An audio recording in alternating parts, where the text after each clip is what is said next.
Bismillahirrahmanirrahim. Assalamualaikum warahmatullahi wabarakatuh. Alhamdulillahi rabbil alamin. Allahumma fassalli wa sallim ala sayyidina wa nabiyyina wa maulana Muhammadin wa ala alihi wa sahbihi ajma'in, amma ba'du. Mari kita lanjutkan pelajaran kita, masih membahas tentang sekitar adzan. Ya. Sudah masalah-masalah sholat yang disunahkan azan dan iqamah. Oh, iya, adzan dan iqamah. Silakan baca. Masalah-masalah sholat yang disunahkan azan dan iqamah atau yang tidak disunahkan untuk azan dan iqamah. Baik. Ada beberapa masalah di dalam salat yang kita memang disunahkan untuk adzan dan iqamat. Ada juga salat yang hanya disunahkan untuk iqamat saja. Ada juga salat yang tidak disunahkan adzan dan iqamat tetapi diganti dengan kalimat as-salatu jami'ah. Dan ada juga salat yang tidak ada adzan, iqamat dan tidak ada as-salatu jami'ah. Apa itu? Kita bahas. Silakan dibaca. Satu, sholat-sholat yang disunahkan untuk azan dan iqamah, yaitu sholat 5 waktu dan sholat Jumat. Yang pertama adalah kelompok sholat-sholat yang disunahkan adzan dan iqamat, yaitu sholat 5 waktu, begitu juga sholat Jumat. Walaupun ada umpama orang sholat sendiri ya, umpama ada orang sholat maghrib sendiri, maka disunahkan untuk adzan dan iqamat juga. Tapi nggak usah nyaring-nyaring banget. Ya, untuk sederhana saja, artinya untuk dia saja nih. Siapa tahu kan ada orang yang seperti itu. Maka orang ini disunahkan untuk adzan serta iqamah. Ya, sederhana saja. Allahu Akbar, Allahu Akbar, Allahu Akbar, Allahu Akbar, asyhadu an la ilaha illallah dan seterusnya. Atau mungkin dia berjamaah cuman berdua, satu imam, satu makmum, maka sunah juga iqamah, sunah adzan dan iqamat. Intinya adzan dan iqamat ini disunahkan di salat 5 waktu plus juga salat Jumat. Bahkan dalam mazhab kita ahli sunnah wal jamaah melakukan adzan Jumat itu sebanyak 2 kali. Kita sudah bahas ya kemarin ya. Baik, lanjut. 2, sholat-sholat yang disunahkan untuk iqamah saja, yaitu orang yang menjamak 2 sholat baik jamak takdim maupun jamak takhir, dan juga mengqadha sholat-sholat fardu secara berturut-turut, maka dalam sholat masalah ini disunahkan adzan dan iqamah pada sholat yang pertama, sedangkan sholat-sholat yang berikutnya cuma disunahkan untuk iqamah saja. Baik. Kemudian ada kelompok yang kedua, sholat yang hanya disunahkan untuk iqamah saja, tidak ada adzan. Bagaimana itu? Contohnya seperti orang yang menjamak salat, baik jamak takdim ataupun jamak takhir.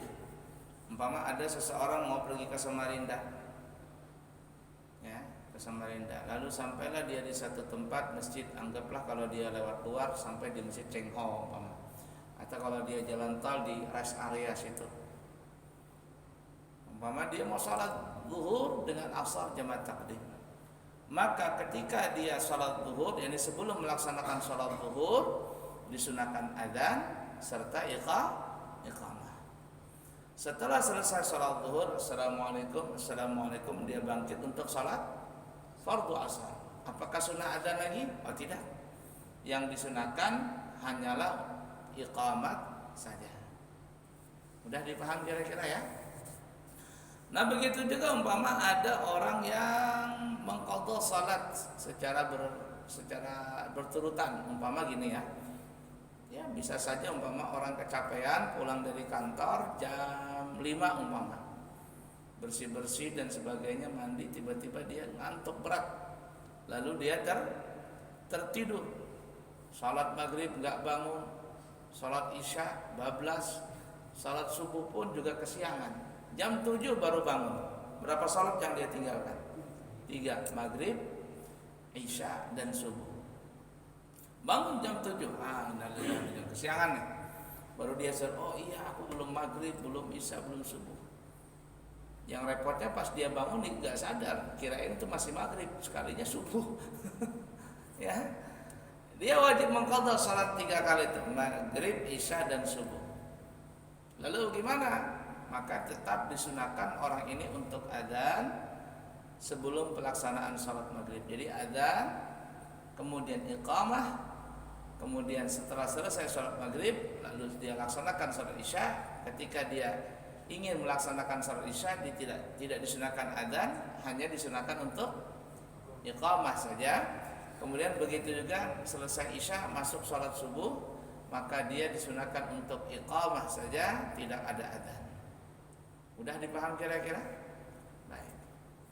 Bahkan salat yang disunahkan iqamah juga adalah salatnya perempuan ya. Jadi kalau perempuan kepingin salat ya iqamah saja, tidak ada adzan. Dia berjamaah umpama ya sudah iqamah saja, tidak disunahkan adzan. Lanjut. 3. Salat-salat yang tidak disunahkan untuk adzan dan iqamah tetapi disunahkan untuk mengajak dengan panggilan as-salata jami'ah disunnati rahimakumullah. Nah, itu. Yaitu salat-salat sunat yang disunahkan untuk salat berjamaah seperti salat tarawih dan salat 2 hari raya dan salat gerhana dan salat minta hujan.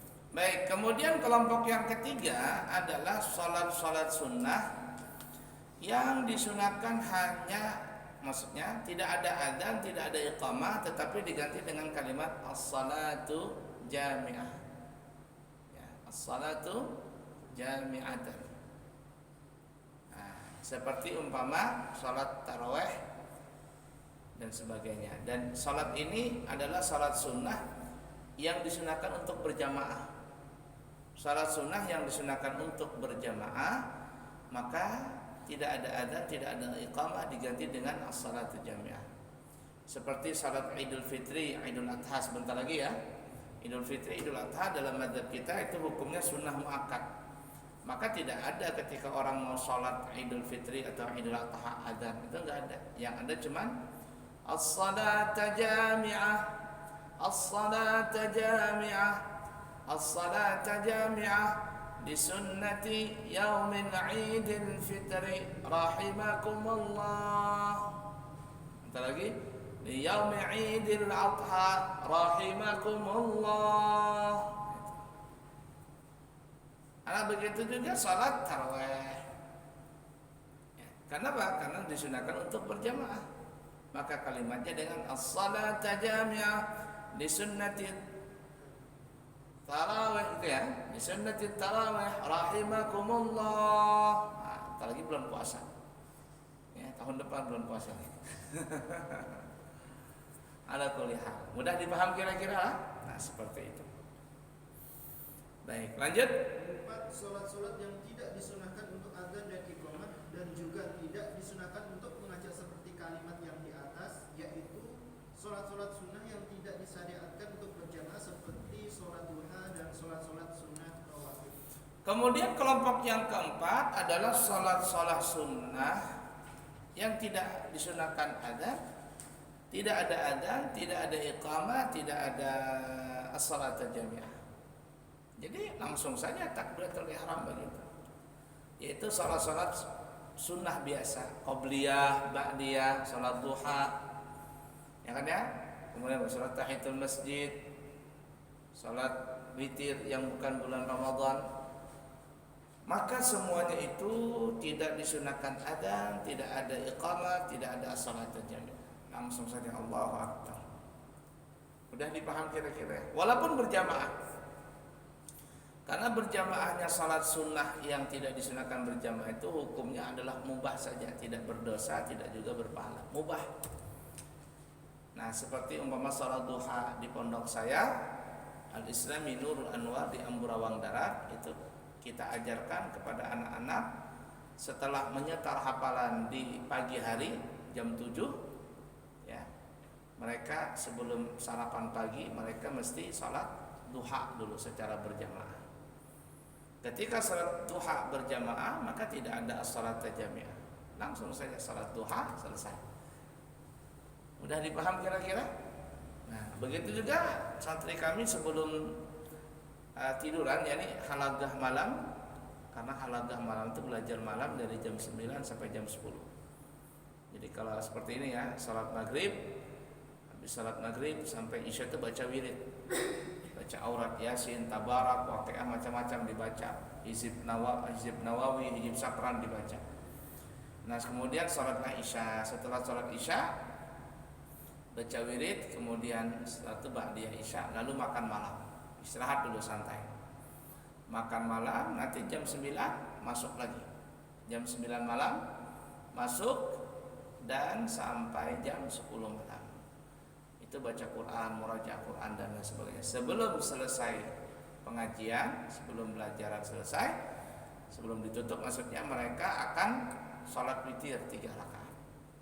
Sholat witir 3 rakaat. Setelah sholat witir baru pada bubar semuanya, istirahat untuk tidur malam, dan jam 4 subuh sudah siap-siap untuk bangun kembali. Nah ketika melaksanakan sholat duha itu tidak ada sholat jamiah, langsung saja Allahu Akbar. Mudah dipaham kira-kira? Baik, lanjut.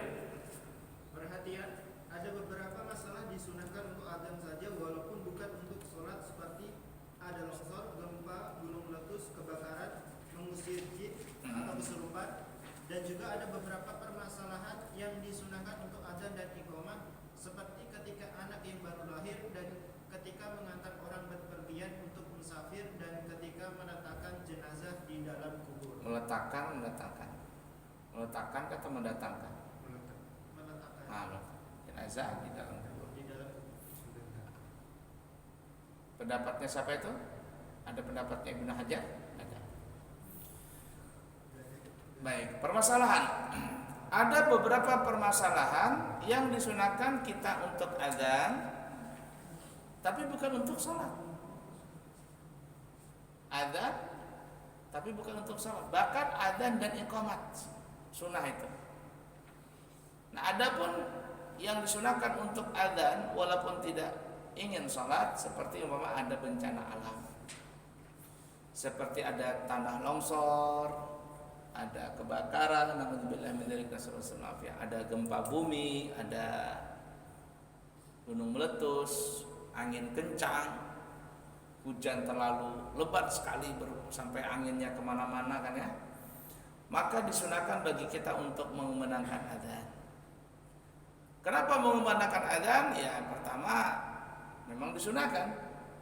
Nah kemudian hikmah daripada itu adalah supaya kita ingat kepada Allah bahwa ini terjadi bencana. Kalau seandainya terjadi sesuatu yang tidak kita inginkan, naudzubillah min dzalik, nasallallahu afiyah, umpama sampai meninggal dunia, kita meninggal dalam keadaan ingat kepada Allah.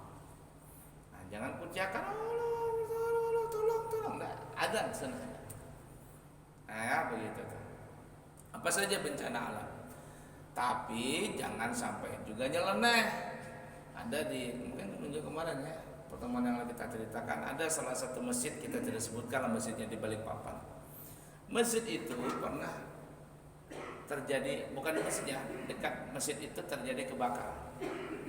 Alhamdulillah min dzalik, nasallallahu alaihi. Kemudian ketika terjadi kebakaran, ada orang ada di pagar masjid, tapi sambil telanjang. Allahu Akbar.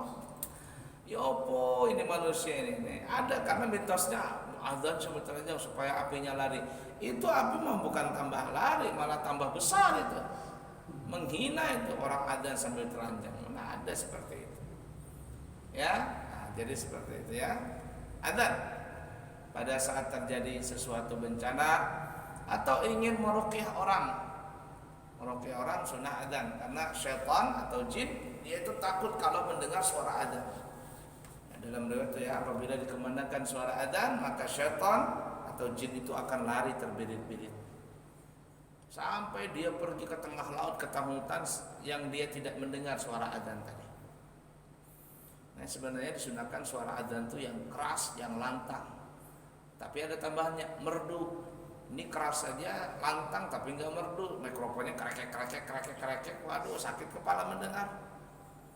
Sakit kepala mendengarnya. Yang lantang, yang keras tapi merdu. Ya, azannya. Jangan kencang saja nanti kayak azan tetap. Allahu Akbar, Allahu Akbar, Allahu Akbar, Allahu Akbar. Ini azan atau siap gerak ini? Yang merdulas nanti ya. Nah, itu sunnah azannya. Jadi kalau ada orang meruqyah memastikan apakah ini ada jinnya atau tidak azannya. Kalau dia ada jinnya, teriak dia mendengar suara azan itu. Itu jin kalau terbuat dari api. Tapi kalau jinnya, setannya terbuat dari tanah, enggak lari-lari dia. Nah, kalau jin atau setan yang terbuat dari api dibacakan ayat kursi, enggak lari-lari. Maksudnya lari itu kalau yang terbuat dari api. Tapi kalau yang terbuat dari tanah, setannya atau jinnya, biar dibacakan ayat kursi 1000 kali, enggak lari dia. Kursinya kita lemparkan baru lari dia. Karena orang tuh dekat masjid orang kemana azan, diam-diam saja dia tanpa menghiraukan apa-apa. Ya, tetap aja nongkrong, tetap aja nggak sholat, nggak tahu-tahu begitu. Kenapa? Ya terbuat dari tanah tadi. Ada kuliah. Udah dipaham kira-kira? Baik. Kemudian ada juga adzan dan iqamat disunahkan walaupun tidak sholat, seperti umpama mengadzankan di telinga kanan anak bayi yang baru lahir dan mengiqamatkannya di sebelah kiri. Itu sunnah itu ya. Sayyidina Rasulullah Nabi kita Muhammad sallallahu alaihi wasallam, beliau itu mengadzankan di telinga kanan dan mengiqamatkan di telinga kirinya Sayyidina Hasan dan Sayyidina Husain. Jadi ketika lahir Sayyidina Hasan dan Husain adzan telinga kanan dan iqamat telinga kiri. Beliau mengumandangkan sendiri. Dan disebutkan dalam riwayat siapa yang mengadzankan di telinga kanan dan mengiqamatkan di telinga kiri lam yadurruhu ummus sibyan, maka sang anak ini tidak diganggu oleh jin yang bernama Ummu Sibyan. Jadi memang ada jin ya yang tugasnya itu mengganggu anak-anak kecil. Makanya kadang anak kecil itu tiba-tiba menangis, ya perutnya kenyang aja, nggak ada kembung, aman saja. Tiba-tiba nangis tengah malam, nggak bisa tidur, ya sambil matanya naik ke atas begitu. Kenapa? Mungkin saja diganggu sama Ummu Sibyan, jin yang bernama Ummu Sibyan. Tugasnya mengganggu anak-anak. Ummu itu bahasa katanya ibu, Sibyan itu adalah anak-anak, ibunya anak-anak. Ya mungkin diistilahkan dengan kita kuntilanak lah. Ya, kalau di Jawa apa namanya? Wewe gombel apa ya? Wewe gombel. Ya, nggak tahu di Balikpapan ada nggak wewe gombel? Itu jin ya, termasuk jin. Dan yang paling parahnya di Indonesia lah yang paling banyak jin. Kalau bahasa Arabnya jin, kalau bahasa kitanya hantu. Hantu bahasa kampungnya hantu, bahasa Arabnya jin. Nah, paling banyak hantu di Indonesia. Tuyul, susur ngesot, babi ngepet, parakan, jenglot, kolor hijau, butuh hijau, apa lagi? Kuyang, ya parakang dengan kuyang merek ya. Siluman. Nah, itu ya. Anak kuliah siluman itu masuk jin. Cuman kita bilang hantu tadi. Paling banyak hantunya di Indonesia. Maka hantunya miskin-miskin lagi. Sudah paling banyak miskin lagi hantunya. Coba lihat itu kuntilanak, bajunya putih, muka pucat, mata hitam, kurang tidur. Tidurnya di pohon, tinggalnya di pohon. Berdarah-darah, jelek, bau lagi, aduh kasihan. Coba hantunya orang Cina, vampir, pakaiannya pakaian kerajaan, tinggalnya di istana. Yang aneh apalagi Dracula, hantunya orang Barat tuh, pakai jas, ganteng hantunya, tinggalnya di kastil, apa gitu tuh. Nah kita ini kacau, hantunya miskin apalagi rakyat Indonesia. Kisahnya aja, apa namanya? Tongkat apa tuh jadi tanaman, setelah ditanam dikorupsi juga akhirnya. Ya ala kulli hal seperti itu. Ala kulli hal ya. Nah jadi itu lam yadurruhu Ummu Sibyan, tidak diganggu anak tadi oleh jin yang bernama Ummu Sibyan. Bahkan di dalam beberapa kitab yaitu disunahkan untuk membacakan surah Al-Qadar di telinga kanan. Jadi surah Al-Qadar di telinga kanan anak bayi itu, siapa yang membacakan surah Al-Qadar di telinga kanan anak bayi itu, mau sekali kah, 3 kali kah, 5 kali kah, 7 kali kah, 9 kah, 11 kah, telinga kanan anak bayi surah Al-Qadar. Inna anzalnahu fi lailatul qadr wa ma adraka ma lailatul qadr sampai akhir surah. Maka insyaallah disebutkan dalam riwayat itu anak tersebut insyaallah sampai dia meninggal tidak akan berbuat zina. Tidak akan berbuat zina. Makanya pentingnya untuk membacakan surah Al-Qadar apalagi di zaman yang mengerikan ini. Ya. Mengerikan, bahaya. Anda jadi kalau Anda baca itu takut ya. Zaman sekarang nih orang berzina itu biasa, orang pacaran tuh sudah sudah kacau balau sudah. Makanya disebutkan dalam riwayat salah satu tanda hari kiamat itu tidaklah terjadi hari kiamat kecuali banyaknya perzinahan di mana-mana. Sampai-sampai dikatakan orang mau jalan aja susah. Sampai dia bilang, coba bang kamu kalau mau berzina bersingkir, jangan di sini, ini jalanan umum. Mungkin kita di Balikpapan nggak ada seperti itu, tapi mungkin di luar negeri ada yang namanya pantai, mohon maaf ya, pantai bugil, ada pesta bugil, naudzubillah min dzalik, bahkan ada pesta LGBT. Aduh, ndak karuan sudah, orang lewat situ harus telanjang bulat, aduh manusia nang kayak binatang sudah. Apa yang terjadi seperti ini? Itulah tanda hari kiamat. Sampai orang mau lewatnya susah. Nah kita alhamdulillah insyaallah nggak ada lah di Indonesia, di Balikpapan maksudnya. Nggak sampai begitu. Cuman repotnya yang paling banyak juga adalah orang pacaran. Kalau sudah malam minggu tuh, saya kalau sudah berangkat pulang dari Amburawang, dari Amburawang ke Balikpapan. Macetnya itu sudah, kalau malam itu sudah orang pacaran tuh susah. Kita mau naik motor tuh orang goncengan ini itu, naik mobil juga begitu. Terlalu banyak musibah di akhir zaman ini. Belum lagi LGBT, mereka gencar sekali untuk mempromosikan itu. Nah, karena mereka kenapa bisa gencar seperti itu? Karena mereka berlindung di bawah naungan HAM. Itu HAM kan, hak asasi manusia. Mereka tertindas kalau seandainya ada yang melarang mereka. Padahal itu kan penyakit. Namanya penyakit itu mesti disembuhkan, bukan dibiarkan. Kalau dibiarkan kacau. Dan LGBT itu sudah sesadar-sadarnya mereka pasti mengerti bahwa mereka tidak bisa akan mempunyai keturunan lewat pasangannya. Tetapi mereka bisa memperbanyak bangsa kaumnya itu dengan cara apa? Menularkan virus itu. Yakin seyakin-yakinnya, sesadar-sadarnya 1 triliun persen bahwa mereka tidak pernah akan mempunyai keturunan melewati dengan cara LGBT, walaupun dia kawin lah istilahnya. Tidak ada nikah kawin itu, kawin kebo. Tidak bisa dia punya keturunan. Tapi mereka kepingin mereka punya penganut tuh banyak, ada yang mengikutinya. Lewat apa? Lewat menularkan virus tadi. Pertama mungkin gaya bicaranya lembek, gemulai begitu. Lambat laun nanti berpakaian, lambat laun nanti terus. Dan parahnya, naudzubillah min dzalik, nasallallahu alaihi wasallam, apabila satu kali orang itu pernah, mohon maaf, pernah disodomi, maka anak yang disodomi itu suatu saat akan menyodomi orang lain.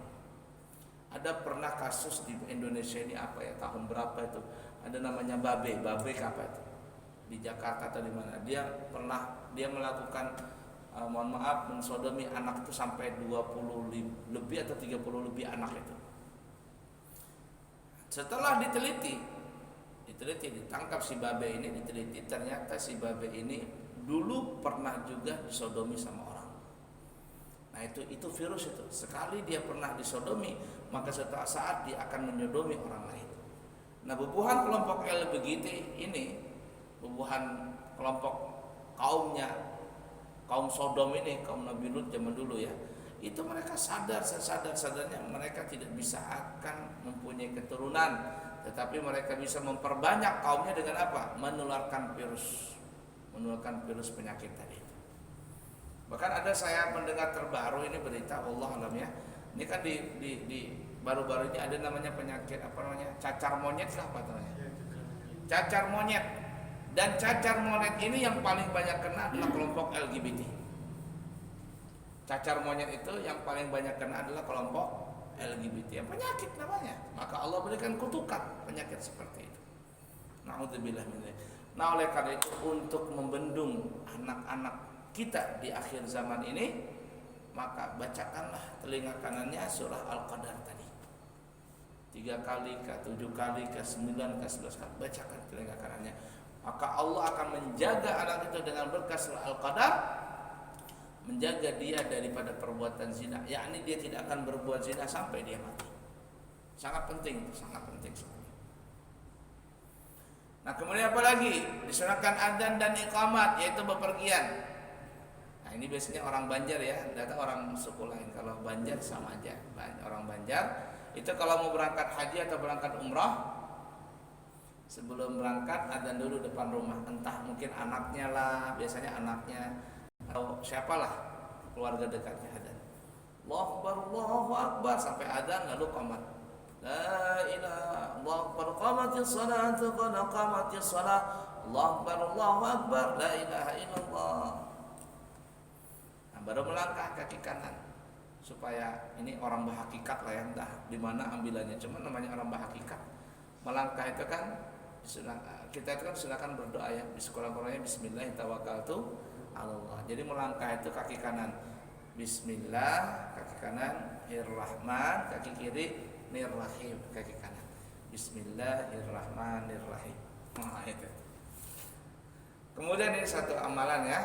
Kalau dicari dalilnya tidak ada. Ini cuman mujarab karena sudah dilakukan beberapa kali, mujarab, dan saya sering melakukan ini. Artinya saya pernah melakukannya dan saya juga menyuruh orang melakukan ini. Perhatikan ini ya. Ini penting sekali. Jadi kalau seandainya ada orang yang mau berangkat umroh, salah saya berangkat umrah nanti bulan 9. Rencananya Turki juga. Tadi malam tuh datang orangnya ke pondok saya menawarkan. Berapa kata saya? Saudi sama Turki 28.500.000. Karena saya umrah. Ya katanya karena kita langsung travelnya. Kalau yang naik itu kan sudah orang kedua, orang ketiga. Kalau kita langsung katanya. Artinya orang travelnya langsung, bukan orang kedua. Kalau yang harga mata karena dapat fee. Kalau ini kita langsung saja. Berapa? 28.500.000. Jadi kemana perginya? Saudi dulu. Jadi dari Jakarta, itu starting Jakarta ya.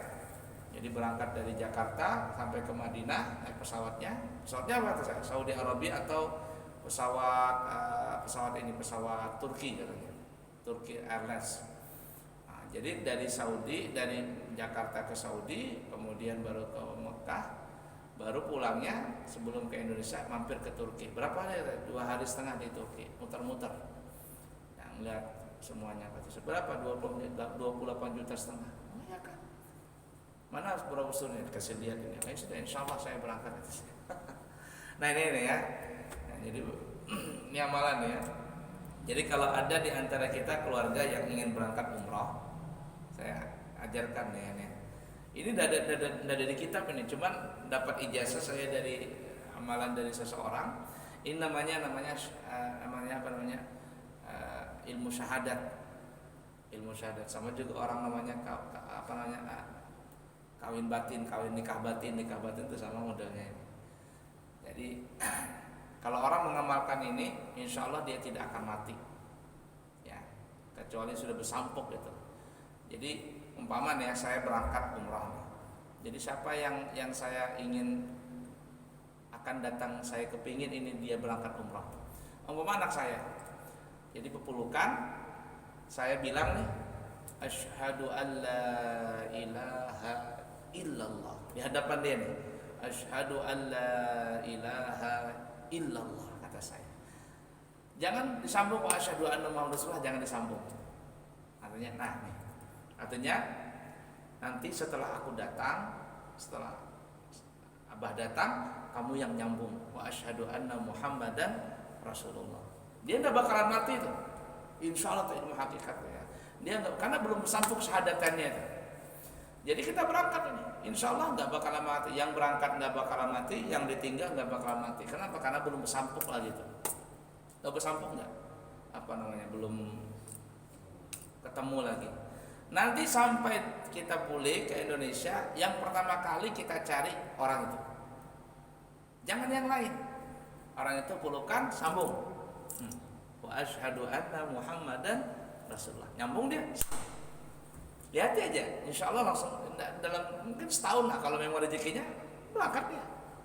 Dan itu sudah sekali dua kali saya ajarin orang, ajar, ikuti aja, berangkat, umrah dia, subhanallah, ya pasti ada sebab-sebabnya kan ya. Nah itu, ala kulli hal. Berapa menit lagi? 8 menit. Habis kan?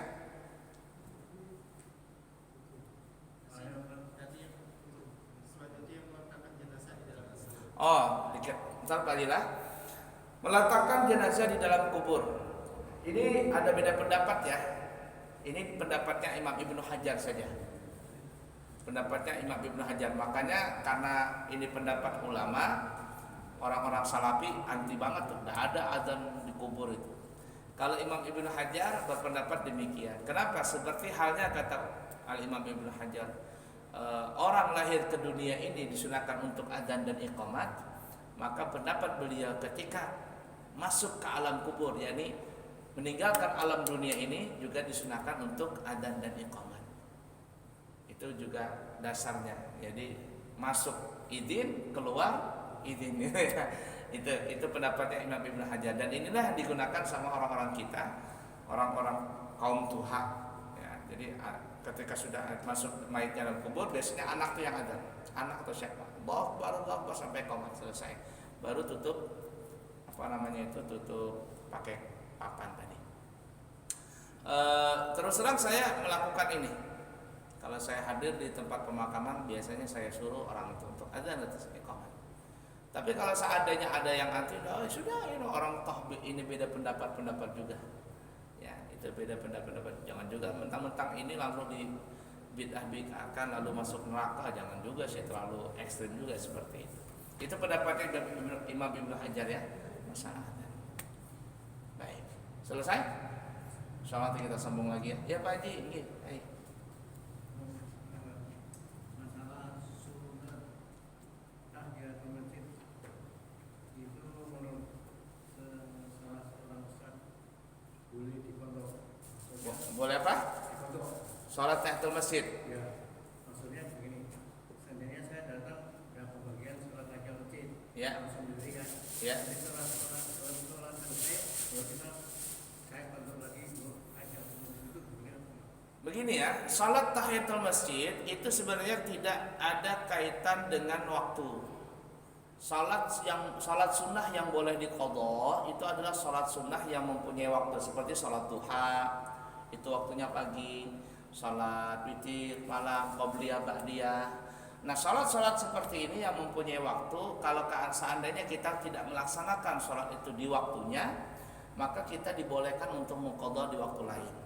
Umpama nih ya, kita tadi malam tidak tahajud, maka kita boleh salatnya di siang hari. Makanya disebutkan dalam hadis itu, Siti Aisyah mengatakan, Nabi kalau seandainya tidak salat malam, maka beliau melaksanakan salat 12 rakaat di siang harinya. Kenapa?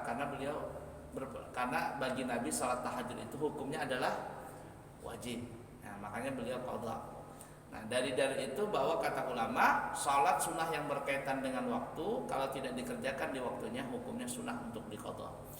Sedangkan salat tahiyatul masjid itu tidak berkaitan dengan waktu, itu yang berkaitan dengan sebab. Nah, salat sunat yang berkaitan dengan sebab, apabila kita tidak melakukannya maka tidak ada qadha. Tetapi kalau kita ingin melakukan salat tahiyatul masjid itu, kita keluar dulu, masuk lagi, baru salat tahiyatul masjid. Nah ya, tapi mungkin ada yang berpendapat ya, kalau seandainya kita masuk setelah adzan, pas tiba-tiba orang sholat fardu, ya kita ikut saja sholat itu. Nanti setelah itu baru kita sholat tahiyatul masjid. Mungkin ada yang berpendapat demikian. Tapi kata ulama, kalau seandainya kita datang, ini pendapat yang paling kuat ya, kita datang pada saat itu orang sudah mengumandangkan iqamat, yakni orang sudah mau sholat nih. Kita tidak mungkin sholat tahiyatul masjid atau qabliyah, maka kita sholatlah fardu tadi. Nah, kata ulama kita, ketika kita sholat fardu berjamaah tadi di masjid, maka sholat tahiyatul masjid itu sudah dikatakan sudah dimasukkan include di dalam sholat fardu tadi. Artinya kita sudah dikatakan, kau sudah dikatakan sholat tahiyatul masjid juga, sudah include di situ. Mudah dipaham kira-kira ya. Baik, cukup sekian, semoga ada manfaatnya. Siapa tahu ada yang mau berangkat umrah tuh 28.500.000. Ya. Kalau untuk komat BA di mengumpulkan orang, yang betul yang mana? Apa itu? Mengumpulkan orang, mengumpulkan mayat itu. Iya, kenapa? Komatnya yang betul bagaimana? Yang apa? Komatnya. Ya komat kayak biasa. Komat kayak Ada yang bilang komat sholat, ada yang bilang komat kiamat. komati Kiamat. kiamat. Ya, yang betul yang mana? Enggak, kalau komati sholat. Kalau komati sholat seperti biasa saja. Seperti biasa. Saya itu ada yang mati sholat, ada yang itu bilangnya kita nggak bisa mau sholat loh. jadi artinya kodok komati kiamat. Ya. Kiamat aja belum lagi. Enggak. Wallah alam di mana pendapat itu. Yang jelas saya belum pernah mendengar, saya belum pernah membaca, saya belum pernah mendengar juga ulama guru-guru saya mengajarkan itu. Adanya cuman biasa saja, pada qamati shalah seperti biasa. Ya, kalau seandainya ada yang mengatakan demikian, ya tanyakan saja di mana ambilannya, kitabnya di mana. Jangan mengada-ngada, ilmu itu udah bisa mengada-ngada. Ini kan pendapat saya, udah bisa. Emang kita ini siapa? Nah, kita ini cuman mengikuti dari guru-guru kita. Nah, kalau ada dasarnya pendapat fulan ada di kitab ini, oh sudah silakan. Udah ya? Cukup sekian dulu, semoga ada manfaatnya. Subhanakallahumma wa bihamdika asyhadu an la ilaha illa anta astaghfiruka wa atubu ilaik. Wa akhiru kalam, assalamualaikum warahmatullahi wabarakatuh. Allahumma inna nasta'uduka hadhihi al-ma'lumat wa ta'allamna min 'ulumiddin fa'arji'ha ilayna kullama nahtad ilayha waj'alna min al-'amilin bima 'allamtana. Sallallahu alaihi wasallam Muhammad wa ala alihi wasallam. Walhamdulillahi rabbil alamin. Taqabbalallahu minkum.